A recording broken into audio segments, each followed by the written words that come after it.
Hello दोस्तों, स्वागत है आप सबका एक बार फिर से चैनल पर। यहाँ पर हम लोग विजयनगर और बहमनी और अन्य प्रांतीय राज्य के बारे में जानने वाले हैं। इसमें सामान्यतः हम मुख्य रूप से विजयनगर साम्राज्य को जो कि देखने वाले हैं। और ये तो आपको पता होगा कि जो संगम वंश था वो 4 भागों में विभाजित थे, यानी उसके 4 साम्राज्य थे। जैसे संगम वंश था, सालू वंश था, तुलु वंश था, अरावड़ी वंश था। इनके बारे में देखने वाले हैं। जो इम्पोर्टेंट टॉपिक्स हैं और जो इम्पोर्टेंट फैक्ट्स हैं इस टॉपिक में उसे हम कवर करेंगे। और ये इंपॉर्टेंट सीरीज है आपके आर ओ एग्जाम के लिए, ठीक है। तो यहाँ पर देखिए, सबसे पहले तो आपका यही इंपॉर्टेंट है कि प्रमुख वंश है इनकी आपको क्या कहते हैं क्रोनोलॉजी भी ध्यान देना है। जैसे पहले संगम वंश आता है, फिर सालू वंश आता है, फिर तुलु वंश आता है, फिर अरावड़ी वंश है जो कि आता है। संगम वंश की स्थापना देखिए हरिहर और बुक्का ने की थी। सालू वंश की सालू नरसिंह ने की थी। तुलु वंश की वीर नरसिंह ने की है। और अरावड़ी की तिरुमल ने जो कि की थी। आप समय भी इनका देख सकते हैं, ठीक है। अब देखिए यहाँ पर जो इम्पोर्टेंट है उस पर देखिए हरिहर और बुक्का के बारे में बताया कि जैसे संगम नामक सेनानायक के पुत्र थे और हरिहर तथा बुक्का ने संगम नाम पर इस वंश की स्थापना की थी, ठीक है। यहाँ पे देख सकते हैं हरिहर जो था ये संगम का पुत्र था, ठीक है। उसका अपना भाई बुक्का प्रथम इसके साथ मिलकर इसने तुंगभद्रा नदी के किनारे, ये चीज़ भी ध्यान दीजिएगा, विजयनगर साम्राज्य यानी विद्यानगर नामक ग्राम नगर है जो कि बसाया था। हरिहर ने जो है देखिए 18 अप्रैल 1336 को हिंदू रीत से अपना राज्याभिषेक है जो कि अपने गुरु, इनके गुरु जो थे विद्यारण्य तथा वेदों के भाष्यकार सायण द्वारा है जो कि कराए थे। ये चीज़ ध्यान दीजिएगा, गुरु विद्यारण्य थे किसके, हरिहर के। और इनके जो भाष्यकार थे वेदों के सायण, इनके द्वारा है जो कि राज्याभिषेक कराया था। इसने देखिए स्वयं को देवता का प्रतिनिधि है जो कि घोषित किया था और शासन संभाला था। इसने जो है देखिए मद्रों पर विजय पाई और होयसल राज्य को भी अपने राज्य पर इसने मिला लिया था। बहमनी राज्य 1346 में जो कि स्थापित किया गया था, उनसे इनका संघर्ष चला था। और 1356 में देखिए हरिहर की मृत्यु हो जाती है। और विजयनगर साम्राज्य के देखिए मुख्य वंश क्या कहते हैं वंशों के बारे में जैसे कि मैंने बताया, ये वंश आपको बता दिया मैंने, ठीक है। अब देखिए बुक्का प्रथम की बात करें तो हरिहर जब मर जाता है तो इसका जो उत्तराधिकारी है इसका भाई है जो कि बुक्का प्रथम है जो कि बनता है। ये 1377 तक है जो कि शासन करता है, ये चीज़ ध्यान दीजिएगा। और बुक्का प्रथम के काल में ही बहमनी शासक जो है मुदगल, इसके किले का प्रसिद्ध युद्ध होता है, बुदगल के किले का युद्ध होता है, ठीक है। बुक्का प्रथम यह जिसने वेदमार्ग प्रतिष्ठापक की उपाधि है जो कि ली थी, ये चीज़ आपको ध्यान देना है, ठीक है। बुक्का प्रथम ही था जिसने 1374 में चीन में एक दूत मंडल है जो कि भेजा था। अब देखिए पहले हरिहर बनता है, फिर बुक्का प्रथम, फिर हरिहर द्वितीय बनता है। बुक्का प्रथम का उत्तराधिकारी जो है हरिहर द्वितीय, इसने जो है महाराजा धीराज और राज परमेश्वर की उपाधि है जो कि धारण की थी, ये चीज़ आपको ध्यान देना है।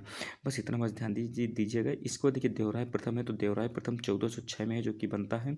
और इसे जो है बहमनी शासकों से अनेकों बार है जो कि पराजय का सामना है जो कि करना पड़ता। और देखिए बांकापुर जिले के साथ साथ इसने 10 लाख का हर्जाना भी है जो कि इसे देना पड़ा था। इसे सुल्तान जो फिरोज शाह था, फिरोज शाह तुगलक, तुगलक वंश के समय के समकालीन था, ये चीज़ भी आपको ध्यान देना है। फिरोज शाह के साथ जो है इसने अपनी लड़की की है जो कि इसे शादी भी करनी पड़ी थी।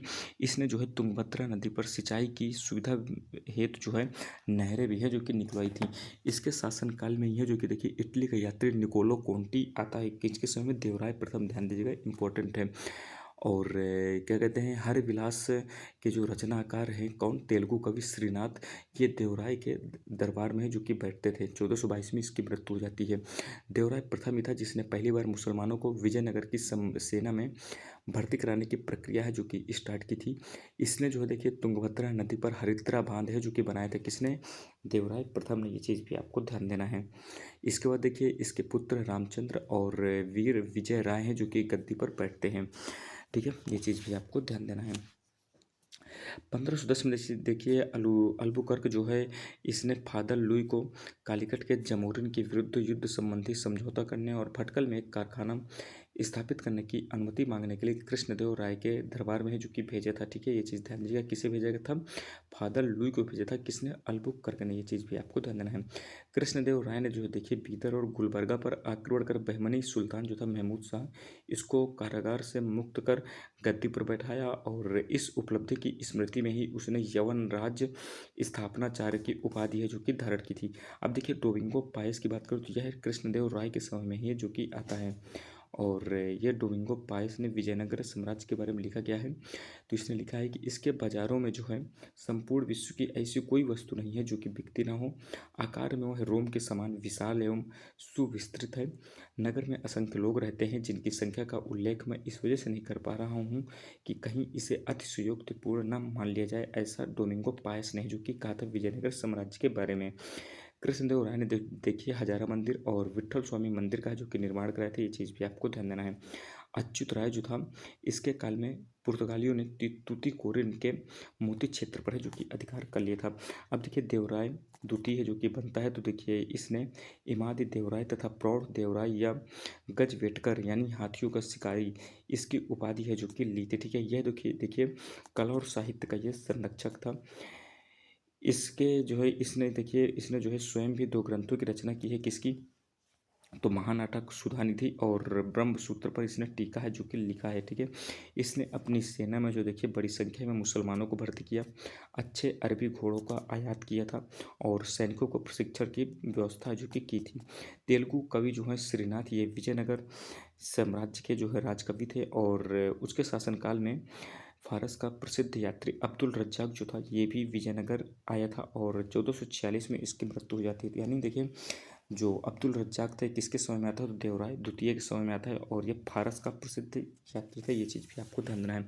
अब देखिए आपका जो है संगम वंश था, इसके अंतिम शासक कौन है? तो देखिए ये अंतिम शासक विरूपाक्ष द्वितीय हैं और यह बहुत ही विलासी शासक था और इसके शासनकाल में विजयनगर साम्राज्य में आंतरिक विद्रोह और बाह्य आक्रमण दोनों ही तीव्र हो जाते हैं। ठीक है, और परिस्थितियों को देखिए ऐसी परिस्थितियों का लाभ उठाकर जो सालू नरसिंह के सेना नायक नरसा नायक जो थे इन्होंने राजमहल पर कब्जा कर लिया और सालू नरसिंह को सिंहासन पर बैठाने के लिए इन्होंने निमंत्रण भेजा था और इस घटना को विजयनगर साम्राज्य के इतिहास में प्रथम बड़ा पहाड़ है जो कि कहा जाता है। इसी के साथ जो है संगम वंश का अंत और सालू वंश का इस सिंहासन पर अधिकार है जो कि हो जाता है। सालू वंश देखिए 1486 से 1505 तक शासन करता है। सालू नरसिंह ने जो देखिए विजयनगर साम्राज्य को संभावित विनाश से है जो कि बचा लिया था और यह जो है आंतरिक शत्रुओं पर अधिकार कर सका और लेकिन जो है इसने उड़ीसा के पुरुषोत्तम गजपति से पराजित हुआ और उसे बंदी बनाया गया। फलस्वरूप उसे उदयगिरी का किला और आसपास के क्षेत्र पुरुषोत्तम को सौंपने पड़े थे। इसकी जो है मृत्यु के पश्चात जो देखिए इमादी नरसिंह है जो कि राजा बनता है। ये अल्पायु में था और इसका जो सेनापति था नरसा नायक इसी के संरक्षक में सारी शक्ति थी। ठीक है, इमादी नरसिंह जो था इसकी हत्या किसने की थी? तो देखिए वीर नरसिंह जो नरसा नायक का जो पुत्र था इसने हत्या कर दी और इसने जो है देखिए तुलु वंश की स्थापना जो कि कर देता है, खुद शासन में बैठ जाता है वीर नरसिंह। ठीक है, ये नरसा नायक का पुत्र था और इसी घटना को विजयनगर साम्राज्य के इतिहास में द्वितीय अपहरण है जो कि कहते हैं। ठीक है, ये चीज़ भी आपको ध्यान देना है। तुलु वंश वीर नरसिंह इसका संस्थापक था और देखिए तुलु वंश से संबंधित था आपका कृष्णदेवराय, बहुत ही महत्वपूर्ण शासक थे। इसे तुलु वंश का वास्तविक संस्थापक है जो कि माना जाता है। इसकी गणना जो है देखिए विजयनगर साम्राज्य के सर्वश्रेष्ठ राजाओं में है जो कि की जाती है। 1513 में देखिए उड़ीसा के राजा जो गजपति प्रताप रुद्र को हुए इन्होंने पराजित किया था। 1514 में उदयगिरी के किले पर इन्होंने अधिकार कर लिया था और इसके बाद कोडविंदु और कोडपल्ली पर भी है जो कि अधिकार इन्होंने जो है कर लिया था। कृष्णदेव राय ने जो है पुर्तगाली जो शासक था अल्बुकर्क इसके अनुरोध पर उसे भटकल के दुर्ग में निर्माण की आज्ञा है जो कि दे दी थी। पुर्तगाली जो यात्री था डोमिंगो पायस इसी के समय में आया था और जो है इसने उनके व्यक्तित्व यानी कृष्णदेव राय के भूरी भूरी प्रशंसा की थी, यानी काफ़ी अच्छा प्रशंसा की थी। 1529 में कृष्णदेव राय की जो कि मृत्यु हो जाती है। ये चीज़ भी आपको जो है ध्यान देना है। अब देखिए कृष्णदेव राय के समय में अष्टदिग्गज हैं जो कि बैठते थे। तो यहाँ पर देखिए पेड्डना थे और इनकी रचना मनुचरित, हाथी कथा, शरण समूह थी। नदितिब्बन की रचना थी परिचात हरण। भट्ट मूर्ति की ध्यान दीजिएगा, ये अलंकार शास्त्र से संबंधित थी। नरस भूयालितम। धुर्जटी के जो देखिए रचना थी कलहस्ती महात्म्य। ठीक है, पिंगली सूरन की जो थी ये राघव पांडिनी थी और तेनालीराम रामकृष्णन जो थे ये इनकी रचना पांडुरंग महात्म्य थी। ये चीज़ भी आपको ध्यान देना है। कृष्णदेव राय जी की देखिए एक महान योद्धा थे। कुशल राजनीतिज्ञ थे, प्रशासक थे और कला के संरक्षक थे और ये विद्वान और कवि भी थे। इन्होंने जो है देखिए तेलुगु में आमुक्त माल्यादेह जो कि लिखी, ये चीज़ भी आपको ध्यान देना है। अल्लाह सिंह पेड्डना जो थे इनके राजकवि थे और इन्होंने जो है मनु चरित्रम की रचना है जो कि की है। कृष्णदेव राय ने जो है देखिए गोपुर टावर का निर्माण है जो कि कराया है और देखिए उसने नागलापुर नामक नगर है जो कि बसाया, ये चीज़ भी आपको ध्यान देना है। इनके दरबारी जो थे प्रसिद्ध दरबारी तेनालीराम कृष्ण थे। इन्होंने देखिए पांडुरंग महात्म्य की रचना की है। पांडुरंग महात्म्य की गणना जो है 5 महाकाव्यों में है जो कि की जाती है। बाबर ने अपनी आत्मकथा जो थी बाबरनामा, इसमें जो है कृष्णदेव राय को भारत का सर्वाधिक शक्तिशाली है शासक है जो कि बताया है किसने, बाबर ने, ये चीज़ भी आपको ध्यान देना है। इसके बाद देखिए अच्युत राय बनते हैं, ठीक है। इसके बाद ये ध्यान दीजिएगा युद्ध के, इसे छोड़ सकते हैं। अब्दुल रज्जाक ने जो देखिए विजयनगर जैसा नगर इस पृथ्वी पर ना तो किसी ने देखा था और ना ही सुना था, ऐसा इन्होंने विजयनगर साम्राज्य के बारे में है जो कि कहा है। अब्दुल रज्जाक के अनुसार वेश्याओं से 12,000 फड़म कर के रूप में है जो कि प्राप्त होता था, जिसका व्यय जो है पुलिस कर्मियों की तनख्वाह देने में है जो कि किया जाता था। तिरुमला देवी और जो चिंता देवी थी, ये दोनों कृष्णदेव राय की 2 पत्नियां थीं। सभा को देखिए सभा, महासभा, उर तथा महाजन भी है जो कि कहा जाता था, ठीक है। तलारी गांव का जो पुलिसकर्मी या चौकीदार होता था, यानी तलारी जो होता था इसे हम गांव का पुलिसकर्मी या चौकीदार है जो कि कहते थे। शिष्ट नामक जो कर था यह राज्य की आय का प्रमुख स्रोत था। इसके बाद देखिए सदाशिव राय है जो कि बनता है, शासक बनता है, ठीक है। इसके बाद देखिए तालीकोटा का युद्ध बहुत ही महत्वपूर्ण, देखिए बीजापुर, अहमदनगर, गोलकुंडा तथा बीदर के संयुक्त मोर्चे ने, इसमें देखिए बरार शामिल नहीं होता, ये चीज़ भी आपको ध्यान देना है। इसमें बीजापुर, अहमदनगर, गोलकुंडा और बीदर ये सब मिलकर जो है क्या कहते हैं विजयनगर पर आक्रमण करते हैं। इस युद्ध को तालीकोटा का युद्ध या राक्षसी तांगड़ी का युद्ध या बनहट्टी का युद्ध है जो कि कहा जाता है। इसमें जो देखिए राम राय जो शासक था विजयनगर का, वीरतापूर्वक लड़ता है और अंत में मारा जाता है। इस युद्ध का प्रत्यक्ष सेवल था, प्रत्यक्ष जो देखने वाला था। इसी पराजय के साथ जो है विजयनगर साम्राज्य छिन्न भिन्न हो जाता है और दक्षिण में जो है हिंदू सर्वोच्चता का अंत है जो कि हो जाता है। तिरुमल के सहयोग से सदाशिव राय जो था इसने पेनुकोंडा को राजधानी बनाकर शासन करना स्टार्ट कर दिया। इसके बाद देखिए तिरुमल जो है इसने सदाशिव को अपदस्थ कर दिया और इसमें जो है नया वंश जो अरावड़ी वंश है इसकी स्थापना करते हैं। अरावड़ी वंश के देखिए प्रमुख शासक की बात करें तो तिरुमल राय, श्रीरंगा द्वितीय जो था रामदेव राय और श्रीरंगा तृतीय, ये सब चीज़ें हैं, ठीक है। इनको बस ध्यान दीजिएगा। इसको देखिए विजयनगर के प्रशासन की बात करें तो ये निरंकुश राजतंत्र था इस समय और मंत्रिमंडल का जो अध्यक्ष होता था इसे सभा नायक है जो कि कहा जाता था। दंड नायक देखिए अनेक अधिकारियों की विशेष श्रेणी थी जिसमें सेनापति, न्यायाधीश, गवर्नर अथवा प्रशासकीय अधिकारी आदि है जो कि शामिल होते थे, ये चीज़ आपको ध्यान देना है। सचिवालय का जो प्रमुख अधिकारी था इसे हम कड़िकम या सचिव है जो कि कहते थे। इसके अलावा देखिए शाही मुद्रा रखने वाला अधिकारी जो था उसे मुद्रा करता है जो कि कहा जाता था।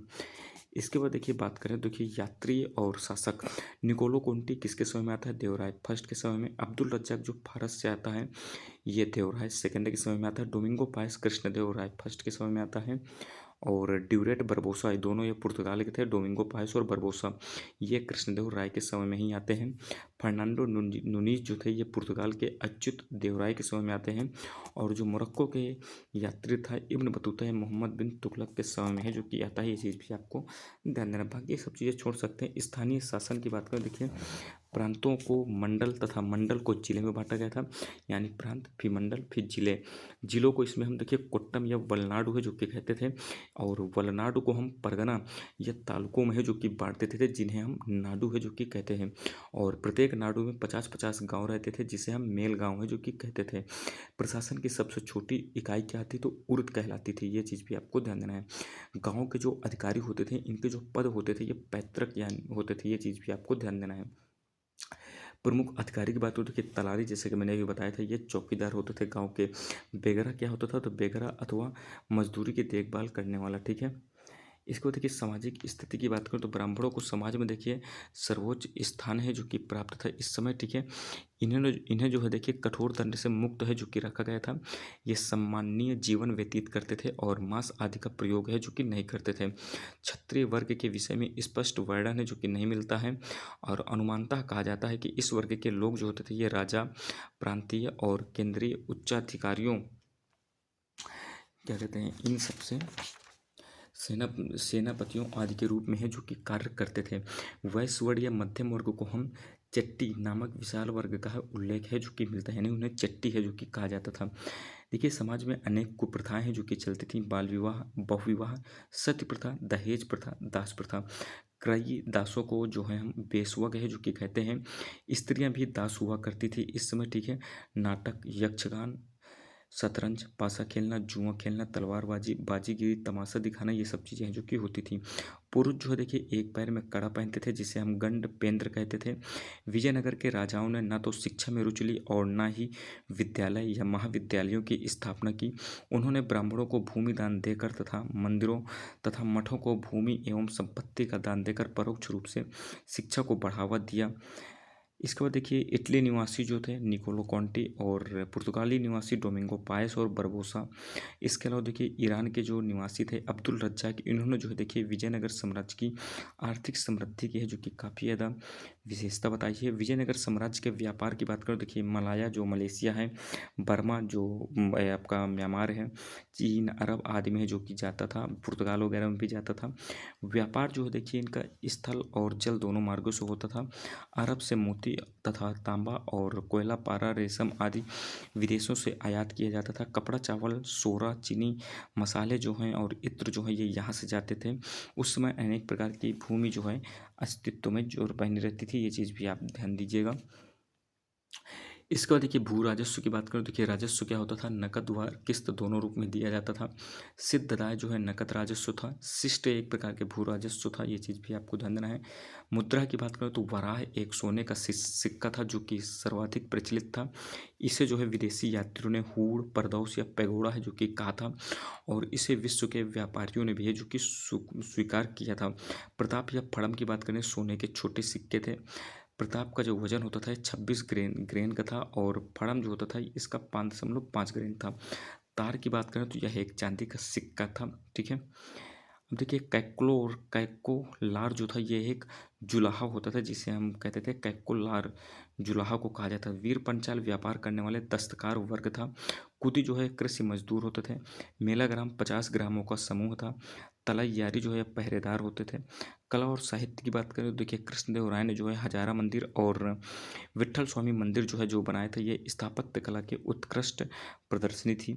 इस काल में संस्कृत, तेलुगु, तमिल और कन्नड़ भाषाओं में साहित्य है जो कि लिखा गया था, ये चीज़ भी आपको ध्यान देना है।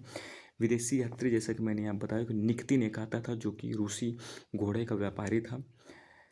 इसको देखिए निकोलो कॉन्टी इटली का रहने वाला था और ये देवराय फर्स्ट के कार्यकाल में आया था। अब्दुल रज्जाक जो है देखिए ये देवराय सेकंड के समय में आता है। डोमिंगो पायस और बारबोसा ये दोनों जो है देखिए कृष्णदेव राय के समय में आते हैं।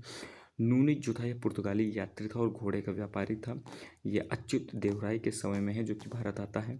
सीजर फ्रेडरिक की बात करें तो ये इटालियन यात्री था और तालिकोटा युद्ध के पश्चात विजयनगर आने वाला प्रथम यात्री था। बहमनी साम्राज्य की बात कर लें यहाँ पर हम यदि, तो देखिए यहाँ पर देखिए बहमनी साम्राज्य को हम अगली वीडियो में देख लेंगे, ठीक है। क्योंकि वीडियो लंबा हो जाता है तो फिर मज़ा नहीं आती। हम देखिए इंपॉर्टेंट चीज़ें देख रहे हैं तो इसे हम बहमनी साम्राज्य को अगली वीडियो में कवर कर लेंगे। बाकी आपको वीडियो कैसे लगा है, यदि आपको कोई भी कन्फ्यूजन हो तो कमेंट बॉक्स में बता सकते हैं। बाकी मिलते हैं अगली वीडियो में, तब तक धन्यवाद, जय हिंद।